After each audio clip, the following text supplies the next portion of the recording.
भगवान श्री कृष्ण से कितना कुछ छूटा। जीवन की शुरुआत में माता पिता छूटे, फिर माँ बाप के रूप में नंद यशोदा मिले, वो भी छूट गए। राधा छूटी, गोकुल छूटा, मथुरा छूटा। जीवन भर कुछ ना कुछ छूटता ही रहा। और जो नहीं छूटी वो थी भगवान श्री कृष्ण की सकारात्मकता और उनकी मुस्कान। जिंदगी में इतना कुछ खोने के छूटने के बाद भी कैसे आप अपनी मुस्कान को बनाए रख सकते हैं, लाइफ में पॉजिटिव रह सकते हैं, ये सिखाते हैं भगवान श्री कृष्ण। नमस्कार दोस्तों, welcome back to nurturing the minds. आज बात करेंगे उन 5 बातों की जो हम सभी को सीखनी चाहिए भगवान श्री कृष्ण से। जब जीवन में कुछ भी समझ में ना आए तो एक काम कीजिएगा, हमारा जो पवित्र ग्रंथ है श्रीमद् भगवद गीता, उसे पढ़ना शुरू कर दीजिएगा। जिंदगी की हर समस्या का, हर प्रॉब्लम का सलूशन आपको अपने आप मिल जाएगा। तो चलिए बात करते हैं 5 learnings from Shri Krishna. Learning number 1, सीखने वाली सबसे बड़ी और सबसे पहली बात, इंपॉर्टेंस ऑफ कर्मा। भगवान श्री कृष्ण ने श्रीमद् भगवद गीता के दूसरे अध्याय में जब अर्जुन ने युद्ध लड़ने से मना कर दिया और कहा कि मुझे नहीं लड़ना अपने भाइयों से, मैं तो इससे बिना ही ठीक हूँ, तो श्री कृष्ण ने कहा कि कर्म पर ध्यान दे, फल की चिंता मत कर। श्री कृष्ण कहते हैं कि अगर फल के मोह से खुद को डिटैच कर लो, उससे अलग होकर देखने लग जाओ, तो जो मंजिल तक पहुंचने की जो यात्रा है, जर्नी है, वो आसान हो जाएगी। उसको एंजॉय करो। मतलब ये है कि प्रेजेंट मोमेंट में जो सही लगता है, जो ठीक लगता है, उसको करना शुरू कर दो और उसका रिजल्ट क्या निकलेगा वो उस भगवान पर छोड़ दो, उसकी चिंता करनी बंद कर दो। आप सिर्फ अपने काम पर, अपने कर्म पर ध्यान लगाइए, फोकस कीजिए अच्छे काम की तरफ, और जो यात्रा है अपने गोल तक पहुंचने की, उसे एंजॉय कीजिए। बाकी सब भूल जाइए, उस पर छोड़ दीजिए, वो सब मैनेज कर लेता है अपने आप। और जो अच्छा काम करता है उसके साथ श्री कृष्ण कभी बुरा होने ही नहीं देते, होने दे ही नहीं सकते। महाभारत की एक घटना है। महाभारत के युद्ध से पहले अर्जुन और दुर्योधन दोनों ही भगवान श्री कृष्ण के पास मदद मांगने के लिए गए थे। उस वक्त श्री कृष्ण विश्राम कर रहे थे, सोए हुए थे। तो जो दुर्योधन था वो इगोइस्टिक बंदा था, भगवान श्री कृष्ण के पास, सर के पास बैठ गया। और अर्जुन आए और श्री कृष्ण के चरणों में जाकर बैठ गए और उनके उठने का इंतजार करने लगे। जैसे ही भगवान की नींद खुली वो उठकर बैठ गए। अर्जुन की तरफ मुख हो गया और दुर्योधन की तरफ पीठ हो गई। श्री कृष्ण अर्जुन से पूछने लगे कि बोलो क्या चाहते हो। तो दुर्योधन गुस्सा हो गए कि पहले मैं आया था, मैं बड़ा हूं। तो उन्होंने कहा कि ठीक है, पहले तुम मांग लो जो तुम्हें मांगना है। दुर्योधन की जितनी बुद्धि थी और जैसे कर्म थे, उसने मांगा कि मुझे आपकी सेना चाहिए। और अर्जुन की जैसी बुद्धि थी, जैसे उसके कर्म थे, उसने मांगा कि भगवान बस आपका साथ चाहिए, बस आपका मार्गदर्शन चाहिए। भगवान श्री कृष्ण अर्जुन के सारथी बन गए, क्योंकि उन्होंने शस्त्र ना उठाने की प्रतिज्ञा ले रखी थी। वो सारथी बन गए और उसके बाद जो हुआ वो सब जानते हैं। जो उन्होंने गीता का ज्ञान दिया, जिस तरीके से उन्होंने स्ट्रेटजी बनाई युद्ध की और जिस तरीके से जीत दिलाई, वो यही बताती है कि जिसके कर्म अच्छे हैं उसको जो फल मिलेगा वो भी अच्छा ही होगा। लर्निंग नंबर 2 जो हमें श्री कृष्ण से सीखने को मिलती है, बहुत ही इंपॉर्टेंट है। इस दुनिया में जो भी हो रहा है उसके पीछे एक वजह है। भगवान श्री कृष्ण ने भगवत गीता में अर्जुन से कहा था कि अगर तुम सब कुछ छोड़कर मेरी शरण में आ जाओगे तो मोक्ष पाओगे। उन्होंने ये समझाना चाहा था कि इस दुनिया में जो भी चीजें हो रही हैं उसके पीछे एक कारण होता है। और हम सब जो हैं, जो भी इस दुनिया में इंसान हैं, जीव हैं, वो सब उस ऊपर वाले के बनाए हुए हैं, उसी की संतान है। और जो परम पिता परमात्मा हमारा पिता है, वे अपनी संतानों के साथ कभी बुरा नहीं कर सकता, नहीं होने दे सकता। तो कभी अगर आपको लगे कि आपकी लाइफ में कुछ बुरा हो रहा है, तो वो आपके ही कर्मों का फल है, आपके ही कर्मों का परिणाम है जो लौट कर वापिस आ रहे हैं। कर्मों के परिणाम हमें वैसे ही ढूंढ निकालते हैं जैसे एक बछड़ा खो जाने पर हजारों गायों में से अपनी माँ को ढूंढ निकालता है। तो इस बात में यकीन रखिए कि अच्छे कर्मों का फल अच्छा ही होगा, देर से मिलेगा पर मिलेगा जरूर। और आप अपने आप को ऊपर वाले को सौंप दीजिए, उन पर छोड़ दीजिए, बाकी सब उन्हें ही देखना है। और जो रिजल्ट आपको मिलेंगे उनसे आप देखिएगा, आप हमेशा ही सेटिस्फाइड होंगे, संतुष्ट होंगे। एक बहुत ही छोटी सी कहानी है महाभारत में। युद्ध भूमि को जब तैयार किया जा रहा था तो भगवान श्री कृष्ण भी वहां मुआयना करने के लिए पहुंचे। तो वहां एक चिड़िया उड़ती हुई आई और उनसे कहने लगी कि मेरा घोंसला जमीन पर गिर गया है, यहाँ हाथियों ने पेड़ वगैरह हटा दिए हैं, मेरी मदद कीजिए। मेरे छोटे बच्चे हैं जिन्होंने अभी उड़ना तक ही नहीं सीखा है, मैं क्या करूं? भगवान श्री कृष्ण ने कहा कि मैं होनी को तो नहीं टाल सकता, जो होना है वो तो होकर ही रहेगा। तो उस चिड़िया ने कहा कि क्या मैं आप पर भरोसा रखूं, आप पर विश्वास कर लूं, बस आप इतना बता दीजिए। तो श्री कृष्ण मुस्कुराए और कहने लगे, हाँ कर लो विश्वास। अगले दिन जब युद्ध की शुरुआत हुई तो उन्होंने अर्जुन से तीर धनुष मांगा। अर्जुन डर गया कि क्या करने वाले हैं। उन्होंने तीर चलाया। सामने एक हाथी था जिसके गले में घंटी बंधी हुई थी। तीर घंटी पर जाकर लगा और वो घंटी जमीन पर गिर गई।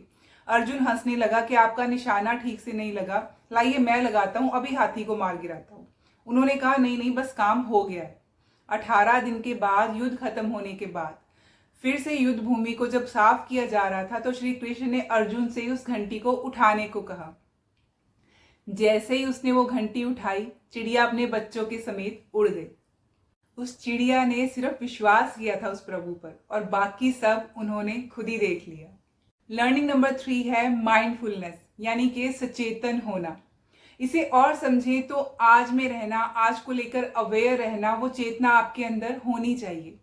भगवान श्री कृष्ण ने अर्जुन को अक्सर सिखाया कि आप आज में रहना शुरू कर दीजिए, अभी जो है उसमें जीना शुरू कर दीजिए।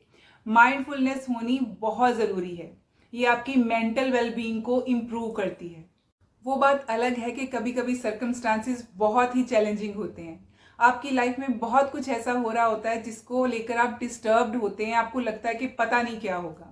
लेकिन अगर आप माइंडफुलनेस के साथ आगे बढ़ रहे हैं और आप अवेयर हैं, सचेतन हैं आज को लेकर कि कैसे आगे बढ़ सकते हैं, क्या सही है और क्या गलत है, क्या करना चाहिए और क्या नहीं करना चाहिए, थोड़ी थोड़ी तैयारी करके आप कदम बढ़ाते जा रहे हैं, तो हर चीज़ का समाधान, सल्यूशन निकल सकता है।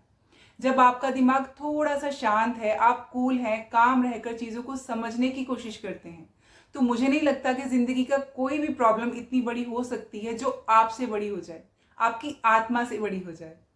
क्योंकि श्री कृष्ण कहते हैं कि जो आपकी आत्मा है वो बहुत ताकतवर है। ये आपके चंचल मन को भी कंट्रोल कर सकती है अगर आप चाहें तो।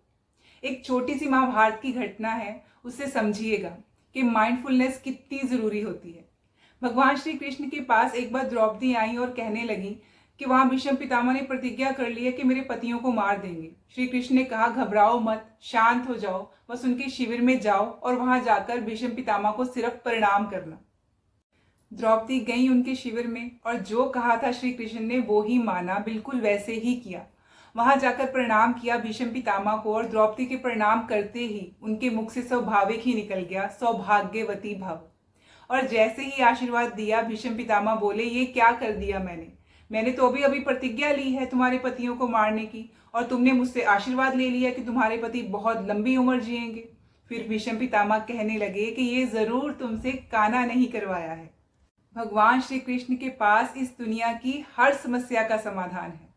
भीष्म पितामह ने जब आशीर्वाद दे दिया तो उसके बाद उन्होंने पांडवों को बुलाया, बताया कि उन्हें मारने का तरीका क्या है। शिखंडिनी को आगे कर देना, उसके बाद मैं तीर नहीं चलाऊंगा, अर्जुन तुम तीर चला देना।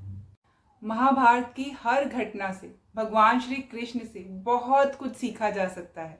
बस इम्पॉर्टेंट ये है कि आप अवेयर रहिए, आज को लेकर के, आने वाले कल को लेकर के माइंडफुल रहिए। लर्निंग नंबर 4, सीखने वाली चौथी सबसे बड़ी बात, अपने गुस्से को कंट्रोल कीजिए। आपका गुस्सा अगर बेकाबू हो गया तो खेल खत्म हो जाएगा। भगवान श्री कृष्ण ने गीता में बताया कि जब क्रोध यानी कि गुस्सा आता है तो भ्रम पैदा होता है, और भ्रम बुद्धि को नष्ट कर देता है, और जब बुद्धि नष्ट हो जाती है तो इंसान का विनाश हो जाता है, क्योंकि विनाश काले विपरीत बुद्धि। क्रोध की वजह से ही महाभारत की शुरुआत हुई थी। दुर्योधन को बहुत क्रोध आया था जब द्रौपदी ने उसको हंसकर उसका मजाक उड़ाया था और उसे कहा था कि अंधे का बेटा भी अंधा। उसने एक ऐसा खेल रचा जहां पर द्रौपदी को बुलाया गया सभा में, और दुर्योधन के छोटे भाई दुशासन ने द्रौपदी का चीर हरण करने की कोशिश की। ये एक ऐसी घटना थी जिससे दुर्योधन और उसके भाइयों का विनाश हो गया। महाभारत की ऐसी कई घटनाएं हैं जो हमें सिखाती हैं कि अपने गुस्से पर काबू होना बहुत ज्यादा जरूरी होता है। लर्निंग नंबर 5, कहते हैं कि पांडवों ने महाभारत का युद्ध जीत लिया, पर असल में तो सारथी श्री कृष्ण ने बिना लड़े ही युद्ध जीत लिया। लर्निंग नंबर 5 को बड़े ही ध्यान से समझिएगा। इस दुनिया में कोई भी काम छोटा या बड़ा नहीं होता। हर काम की अपनी इम्पोर्टेंस होती है। बहुत सारे लोगों को लगता है कि मैं तो बड़ी जॉब कर रहा हूँ, बड़ी पोजीशन है, मैं तो रीजन का हेड हूँ, नेशनल हेड हूँ, पता नहीं क्या क्या लोगों के मन में आ जाता है। और किसी छोटी नौकरी करने वाले को छोटी नज़र से देखते हैं, अरे ये तो छोटी सी जॉब करता है, छोटी सी सैलरी है इसकी, छोटा सा काम है। भगवान श्री कृष्ण ने सारथी बनना भी स्वीकार किया, क्योंकि उन्हें लगा कि ये जो काम है ये मेरे सखा अर्जुन को, उसके परिवार को जीत दिला सकता है। सो हर काम का सम्मान कीजिए, हर पद का, हर व्यक्ति का सम्मान कीजिए। यही श्री कृष्ण हमें सिखाते हैं। महाभारत में, गीता में उन्होंने बहुत सारी ऐसी बातें कही हैं जो हम सबको जिंदगी में इम्प्लीमेंट करनी चाहिए। वो हमारी जिंदगी को बदल के रख देंगी। बस ज़रूरत है उन बातों को इम्प्लीमेंट करने की, उन बातों पर चलने की। रोज़ की एक बात चूज कर लीजिए कि आज इस बात को पूरा दिन फॉलो करना है। और जाते जाते कुछ कमाल की बातें जो भगवान श्री कृष्ण ने हमें सिखाई हैं। जो हुआ अच्छा हुआ, और जो होगा वो भी अच्छा ही होगा। सब कुछ मुझ पर छोड़ दो, अपने कर्म पर ध्यान दो, जो पाप रहित और स्वार्थ रहित होना चाहिए। श्री कृष्ण ने कहा था कि नरक के 3 द्वार हैं, काम, क्रोध और मोह। जीवन में जो भी काम आप करें उसे पूरे मन से, समर्पण के साथ और लगन से कीजिएगा। अच्छा काम करेंगे, अच्छा मिलता चला जाएगा। श्री कृष्ण रिश्तों को सहेज कर रखना भी सिखाते हैं। जीवन में कितनी भी प्रतिकूल परिस्थिति क्यों ना हो, उसका मुकाबला हमेशा मुस्कुराते हुए ही करना चाहिए और सब कुछ उस पर छोड़ देना चाहिए। भगवान श्री कृष्ण की कृपा हम सब पर बनी रहे। आप जो चाहते हैं आपको मिलता रहे, यही मेरी मंगल कामना है। इसी के साथ आपसे विदा लेती हूँ। मिलते हैं अगले वीडियो में।